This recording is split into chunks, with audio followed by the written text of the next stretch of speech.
While Wayfair is installing your new refrigerator and hauling away your old one, you're binging the latest Category 5 strength. We are taking a look at some video that we received to our desk yesterday. Beachgoers in South Florida taking a look at the conditions, but I'm sure that conditions have since rapidly deteriorated. That is why we are closely monitoring every update. Again, let's go ahead and check in with our news partners at Fox 35 Orlando. They're going to bring us a more localized approach.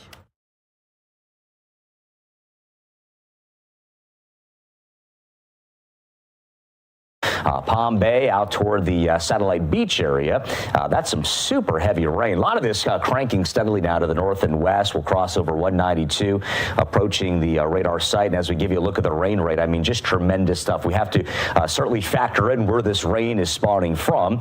This is a full-on major hurricane, a tropical system approaching the southwest side of the state. So we talk about the rain impacts, and they are tremendous. The flood potential is high. The rainfall rate per hour being dispatched from the bottom of some of these storm clouds and rain bands as much as 6 or 7 inches per hour, and even on the plus side of that, if you catch my drift here. So it's super, super heavy out near Lake Kissimmee, Florida Turnpike. You can see all this big mass here from Prairie Lakes Road making a move toward Lake Kissimmee, and the bigger view now showing a little bit closer to Orlando and Oak Ridge. Just very consistent, very focused rain. It isn't super heavy. It isn't super light. It's kind of right in between. So that's what we've got on tap before we start to see a lot of this stuff here. Very, very heavy, moving north and west. So what is down south, we've been telling you in our messaging all morning, you can fully expect that for areas north of the heavy rain zones at this time.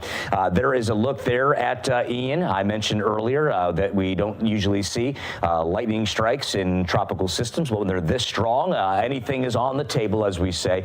Upwards of 92 now at peak. So that outer rim here along that eye wall really featuring that very defined eye.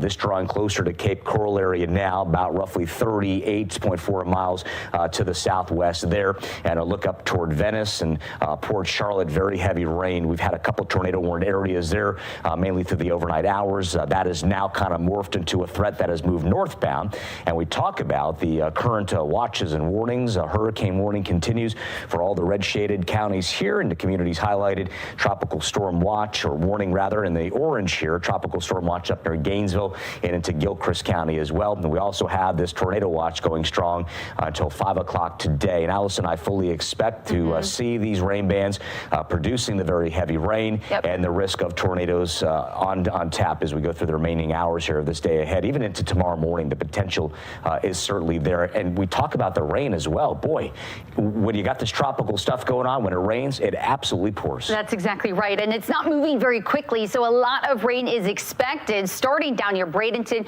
moving into Lakeland, Claremont, DeLand, Oviedo, Daytona Beach. Totals through early Friday morning. Take a look at this. Up to 29 inches possible in DeLand, 25 in Pearson, 24 in Daytona Beach, and about 22 possible in Orlando. So with that being said, we are looking at the risk for flash flooding. That is going to be a real possibility. We want to make sure that everybody is going to be staying safe and aware that a lot of rain is on the way. But I do want to take you into our Storm Prediction Center, what we are seeing, the heightened risk. So there is a very likely 3 out of 5 risk for not only the heavy rain damaging wind gusts, but also tornadoes. And then if we take a look at what we could be seeing tomorrow, it's going to be a likely risk moving up into Orange, Seminole, Volusia, as well as Flagler County. So Jamie, everybody at home can depend on us. If there are tornado warnings, we will be watching them and we will be tracking them live for you right here from the Fox 35 Storm Center. Okay, so I noticed some of these rain bands freshening up in Brevard County, Osceola County, and some of this trying to get into the metro. So what we're going to do is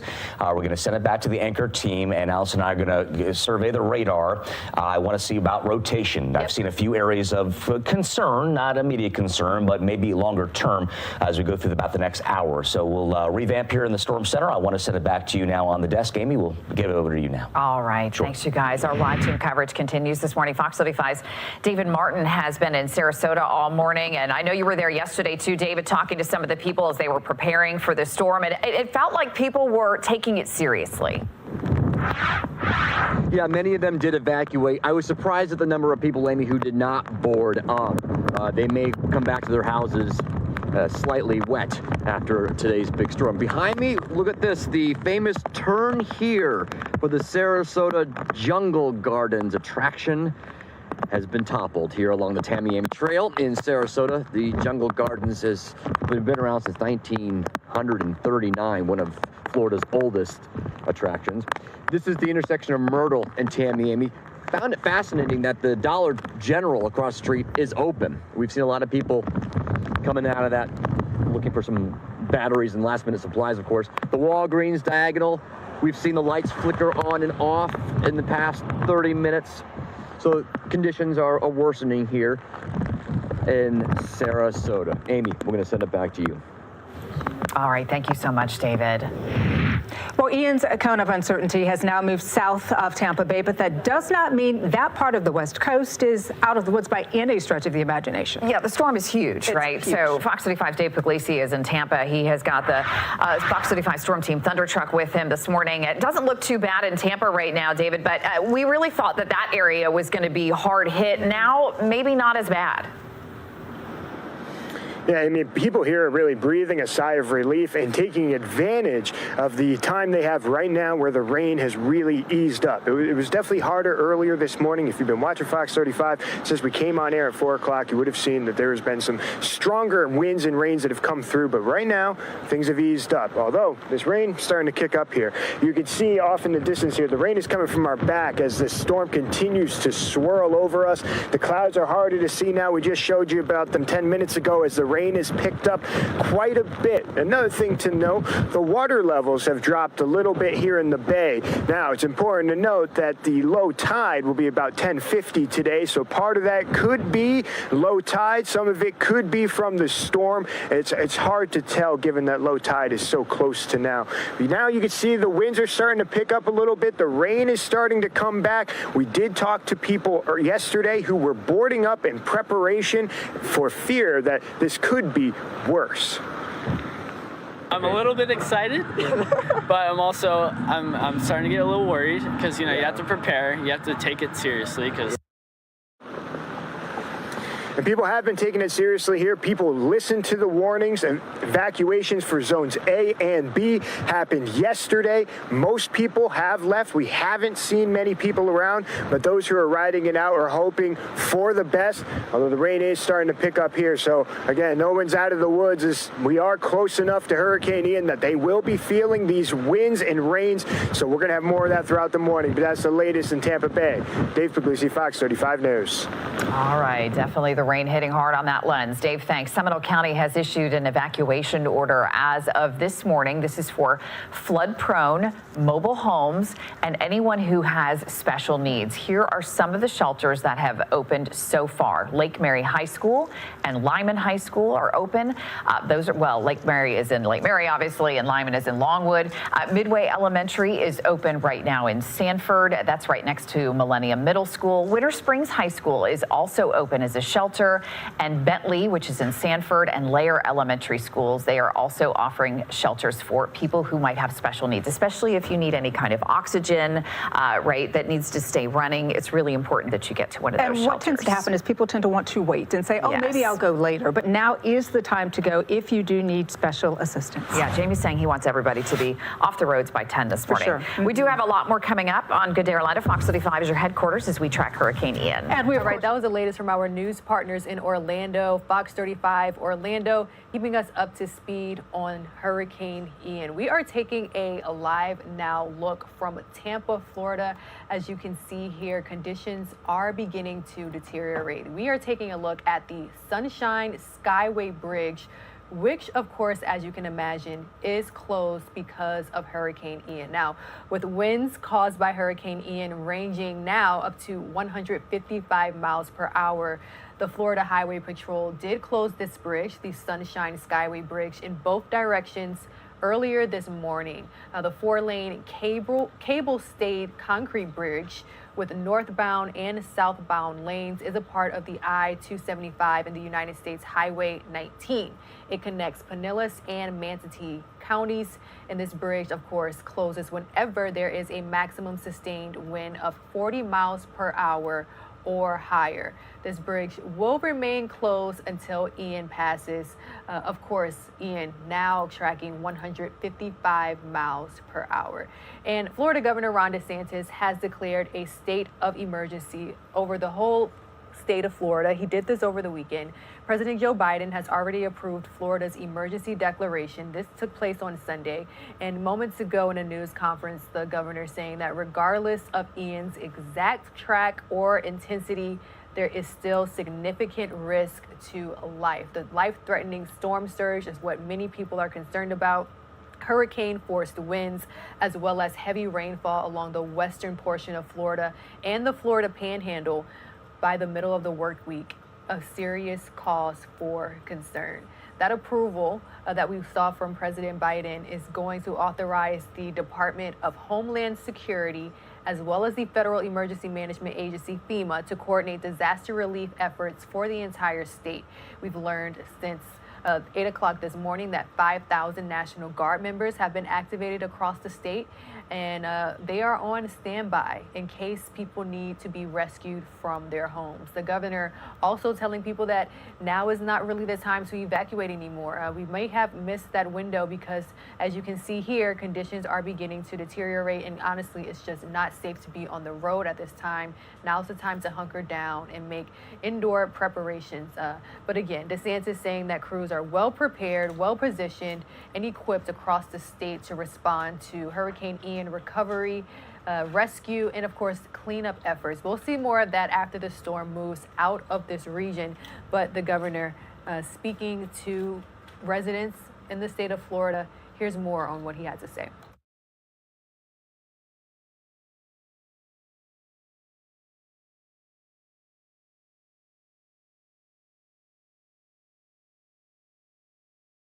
Life-threatening storm surge, flooding, tropical storm force winds will be felt throughout the entire state, and even isolated tornadoes.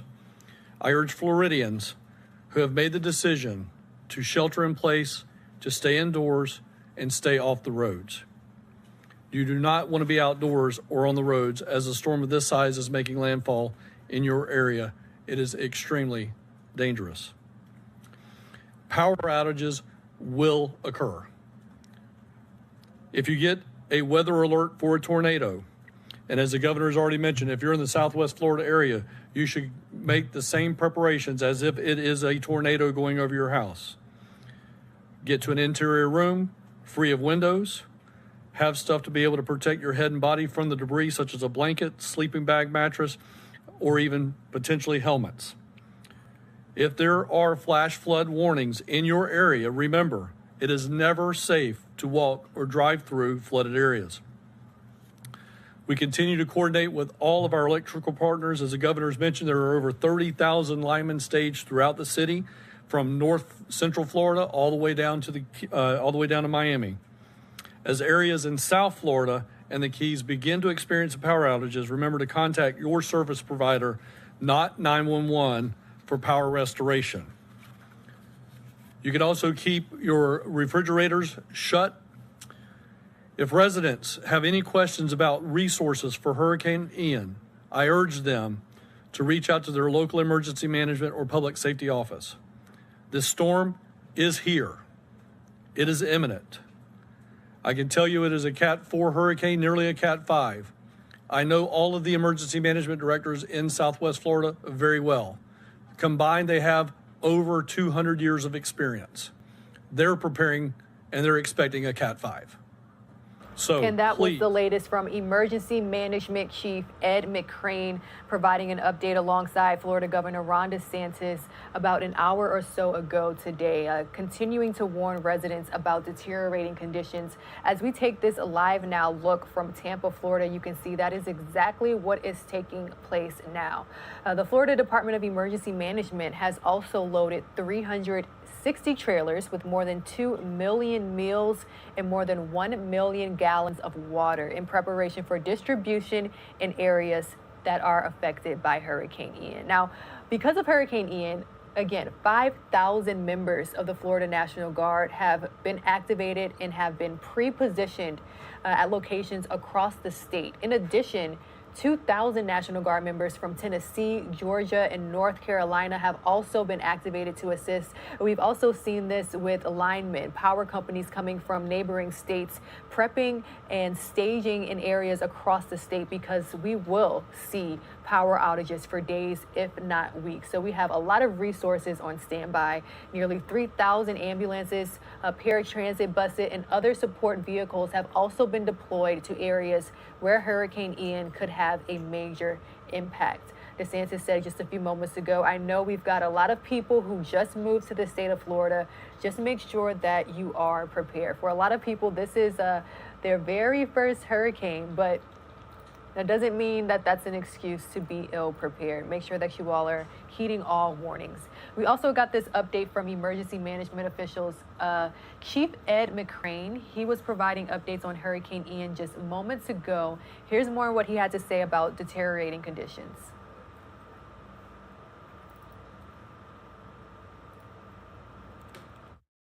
Waking up this morning, you're seeing the conditions outside deteriorate. The weather and the winds are picking up. It's only a few more hours before we won't be able to roll any emergency vehicles. We're making that determination now.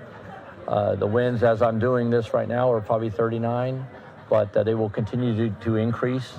If you can still get to an evacuation center, evacuation shelter, or a friend or family member's house safely, then do that.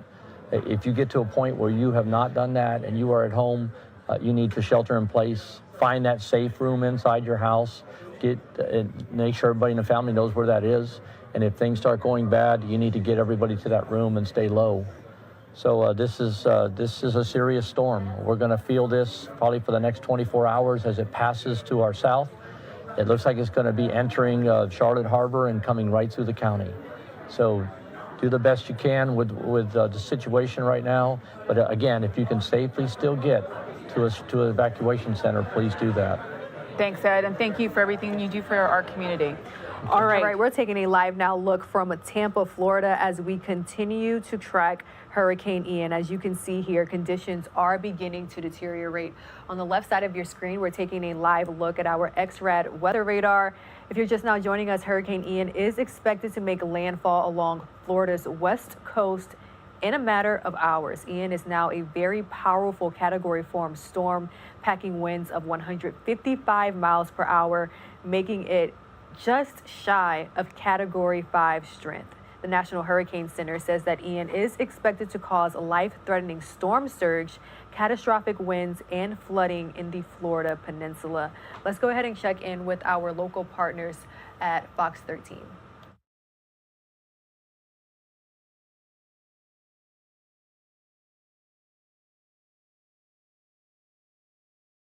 Where you get all those little white dots that are blinking, that's lightning. And when you get lightning inside a storm like this, that's a sign that it's intensifying, or at least trying to continue to intensify.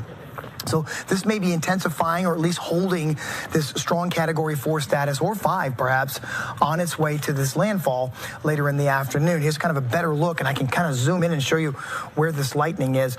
It's amazing, boy. Right around the bottom part of this eye wall is where you're going to have those 155 mile per hour winds. You're going up the coast. We were just watching our reporters reporting live, and you can see, of course, all the rain bands coming in from Sarasota.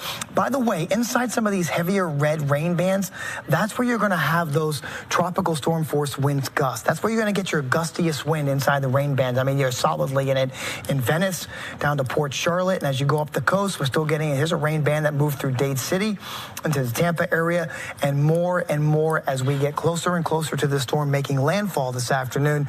The rain is obviously going to increase for everybody. The satellite presentation, it's impressive and odd at the same time, because on one hand, you obviously see where the center of the storm is, and that purple wrapping around it, those deep purple color, that is those highest cloud tops where those big towers are. But look at the left side of your screen, the west side of it, that's wind shear. That west to southwest wind shear is trying to impact the storm, and it's compressing the storm a little bit. So it's walled itself off against the dry air for now. We were hoping that if it was out over water longer, that the dry air would get in and try to weaken the storm a little bit, but I think it's going to run out of time before that drier air does get in. And yeah, we're looking at a minimum Category 4 landfall coming up later this afternoon. So for more on that and the impacts locally, what we can expect, let's turn it over to Jim Weber. Yeah, Dave, and you know, one of the graphics that you showed that I think is really telling is when you look at that radar loop and you see all the lightning around the eye. There's typically not a whole lot of lightning in a tropical system. So when you see that lightning, it is indicative, it's showing you that this is a very vigorous storm. That eye is very active, and it is really continuing to go through that intensification process. So really the worry is, and that's really the worst case scenario to be talking about, an intensifying storm as it is making landfall, and it looks like that is exactly what we are talking about. Top winds right now are at 155 miles an hour. This is a top end Category 4. At this point, really doesn't matter whether this is a Category 4 or a Category 5. You're talking a couple miles an hour difference, so the damage is the same at this point, but it's currently moving to the north-northeast at 10 miles an hour. So really, that landfall is not too long from now. We're talking a matter of hours until it makes landfall. Later on this afternoon, those winds right around 155 miles an hour. But then what's really amazing and telling about this is you notice by the time we go from 2 o'clock today until 2 o'clock tomorrow morning over into Polk County, we are still talking about a hurricane of 90 miles an hour. So often people think if you live in the middle of the state, this is a coastal event. And once again, we've seen this over the years. This affects the entire state. So right through Polk County, heading over towards Orlando, over onto the other side of the state, we're talking 60 to 90 mile an hour winds as it works its way across. And then on top of that, all the rainfall with this, because it's slowing down. We have the wind shear, and it's actually interacting with a front just to the north. So that's why we're talking so much about that heavy rainfall potential with it, and then that storm surge on that right-hand side. Now, the threat has gone down tremendously across Tampa Bay. What we'll actually see is more of the water pushing out of the bay. There will still be some flooding areas, but really the main threat is as you head down towards Port Charlotte, down towards Fort Myers, Bonita Springs. That's where you're going to see that storm surge 12 to 18 feet. So we're talking about a huge life-threatening storm surge in this area. It's all on that right-hand side as the wind is rotating around the center of the storm. That is where you see the strongest and the highest wind surge or storm surge. Now, tornado watch, that goes until 5 o'clock this afternoon. Manatee, Sarasota, Polk County, and to the south.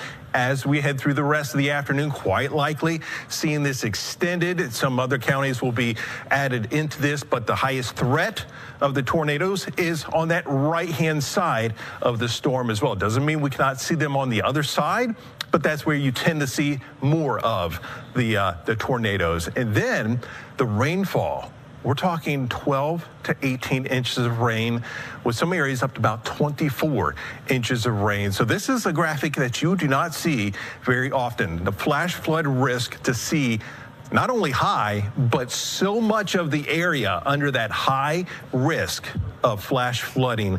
This is the type of rainfall that we're gonna look back at, and this is gonna be something that is remembered for years and years, the kind of rain that we are talking about with this. So as we go through the rest of the day, these are some of the wind forecast gust. So just kind of give you an idea when you could expect to see some of those winds working their way through. As we go through the afternoon, you see those winds starting to gust over hurricane force. And then it continues to push on towards the middle of the state.